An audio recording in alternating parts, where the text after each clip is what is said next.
Question number 2 में कहा है दो घन जिनमें से प्रत्येक का आयतन 64 सेंटीमीटर क्यूब है, इनके संलग्न फलकों को मिलाकर एक ठोस बनाया जाता है तो प्राप्त घनाभ का पृष्ठीय क्षेत्रफल ज्ञात कीजिए। हेलो दोस्तों, स्वागत है आप सभी का आपके अपने channel A to Z education explain for you में। दोस्तों आज जो है मैं आपको जो है 10th क्लास का 13.1 मेंस्ट्रुएशन का चैप्टर है, उसका जो है मोस्ट इंपोर्टेंट क्वेश्चन 13.1 का 1 नंबर बताऊंगा। ये जो है काफ़ी इंटरेस्टिंग क्वेश्चन है, मैं आपको अच्छी तरीका से एक्सप्लेन करूंगा। आप जो है वीडियो पर बारीकी से बने रहिए। तो चलिए दोस्तों देख लेते हैं। इसमें क्वेश्चन में कह रहा है दो घन जिनमें से प्रत्येक का आयतन जो है 64 सेंटीमीटर क्यूब है। तो सबसे पहले इसमें घन आया है और बात हुआ है घनाभ का। तो सबसे पहले इस प्रश्न में घन और घनाभ को हम पहचान लेते आखिर होता क्या है। ठीक है, घन और घनाभ। तो देखिए ये जो आपको फिगर दिखाई दे रहा है, ठीक है, ये मान के चलिए कि अगर ये राउंड रहता है, यहां से हम इसको काट दे, ठीक है, यहां से इसको अगर हम काट देते एक चौरखूट होता है, लीडो का छक्का आपने देखा होगा। अगर ये चौरखूट है, ठीक है, तो ये होता है एक घन होता है। क्या होता है? एक घन होता है। इसी को जब हम लंबा करके ड्राइव करते हैं, ठीक है, इसी को जब हम लंबा करके ड्राइव करते हैं तो ये एक घनाभ बन जाता है। क्या बन जाता है? घनाभ। ये क्या होता है? घनाभ होता है। तो घन होता है चौरखूट और घनाभ होता है लंबा। तो मुझे उम्मीद है कि आपको घन और घनाभ को जो है समझ में आया होगा।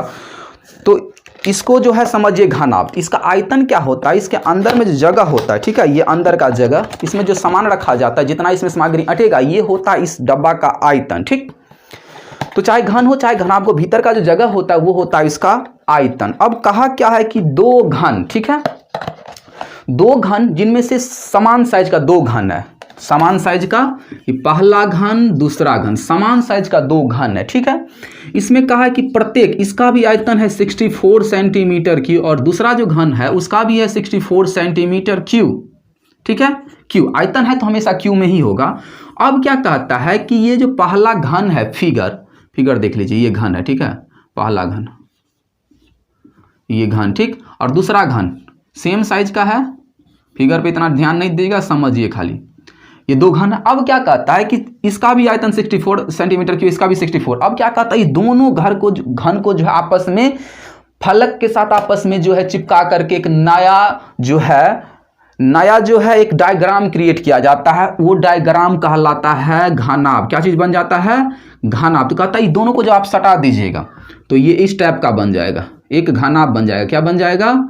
घनाभ बन जाएगा। तो कहता है इसका क्षेत्रफल क्या होगा, इसका पृष्ठीय क्षेत्रफल क्या होगा, तो इसका क्षेत्रफल ज्ञात कीजिए। तो समझिए गौर से, एक घन ये समझिए और एक घन ये था, ठीक है, दोनों सेम साइज का है।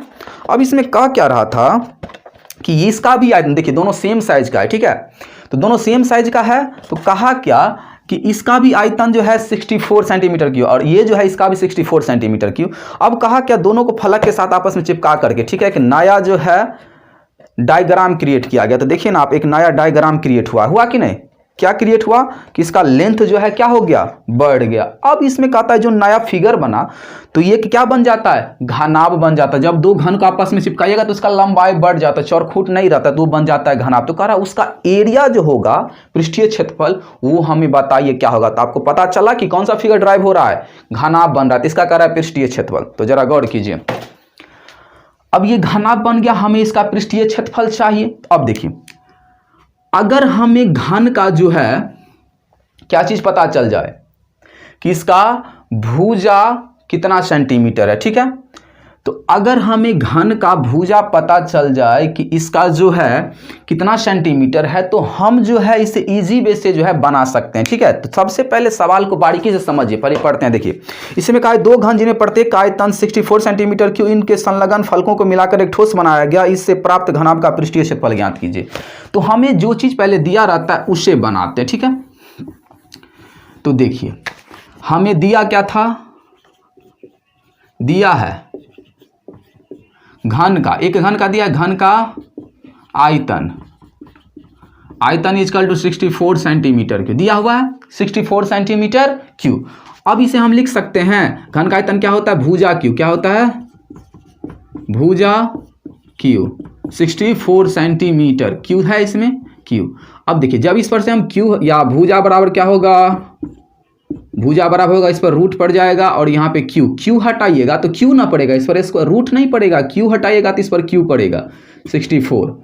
अब देखिए जरा, यहाँ पे 3 है क्योंकि 3 स्क्वायर हटता है, यहाँ पर अगर स्क्वायर है तो रूट पड़ता, ठीक है, लेकिन क्यू हटा है तो यहाँ पे क्यू पड़ेगा। तो अब देखिए इसको जो है 3 टाइम हो सकता है, कोई ऐसा नंबर है जिसको हम 3 टाइम आपस में मल्टीप्लीकेशन करेंगे सेम नंबर को तो 64 हो जाएगा। तो हाँ हो जाएगा, 4 मल्टीपल 4, 4 का 16, 16 का 64। तो अगर क्यू पड़ा है किसी नंबर पे, अगर उसका 3 इक्वल चिन्ह आप इक्वल राशि समान होकर मल्टीप्लिकेशन है तो उसमें से एक बाहर हो जाता है 4 सेंटीमीटर। मीन्स जो घन था इसमें, ये मान के चलिए घन का फिगर है,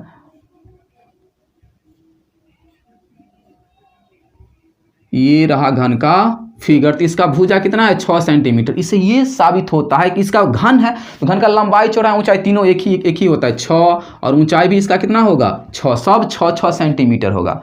अब क्या कहता है कि इसको जो है कि घनाभ बना दिया गया, कैसे, तो 2 जोड़कर देखिए यहाँ पे ये है कि नहीं, तो ये जब एक था, ये एक था तो इसका जो है, जब एक घन था तो इसका ये लंबाई हुआ, ये लंबाई 6, चौड़ाई भी 6 और ऊंचाई भी 6 होगा। ये चौरखूट है लेकिन समझिए घन टाइप रहता तो होता, ठीक है। तो अगर दोनों को हम ऐड कर देंगे, अगर 2 घनाभ को आपस में जोड़ेंगे, घन को जब आपस में जोड़ेंगे तो देखिए इसका ऊंचाई जो है बढ़ रहा है, नहीं 6 है तो 6 ही रहेगा, इससे ये साबित होता है कि लंबाई 6 ही रहेगा। अब ऊंचाई तो ये देखिए ये होता है इसका ऊंचाई, क्या होता है ऊंचाई, ये भी 6 ही रहेगा।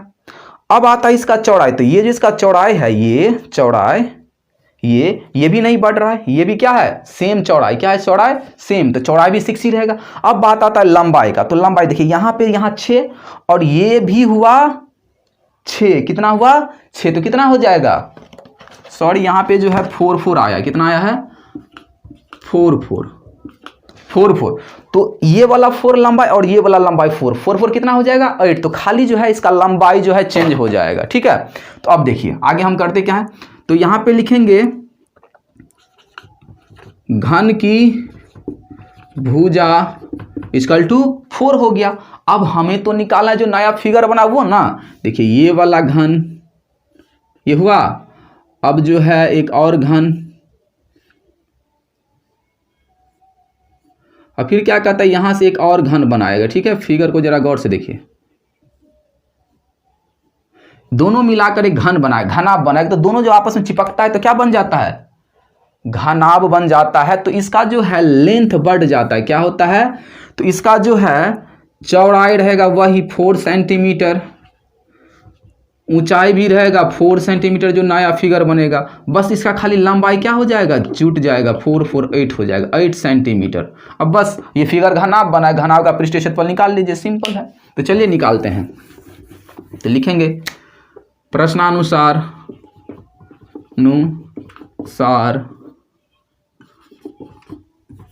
बना नया आकृति मीन्स घनाभ का क्षेत्रफल। तो क्षेत्रफल क्या होता है घनाभ का क्षेत्रफल 2 × LB + BH + HL, यही होता है।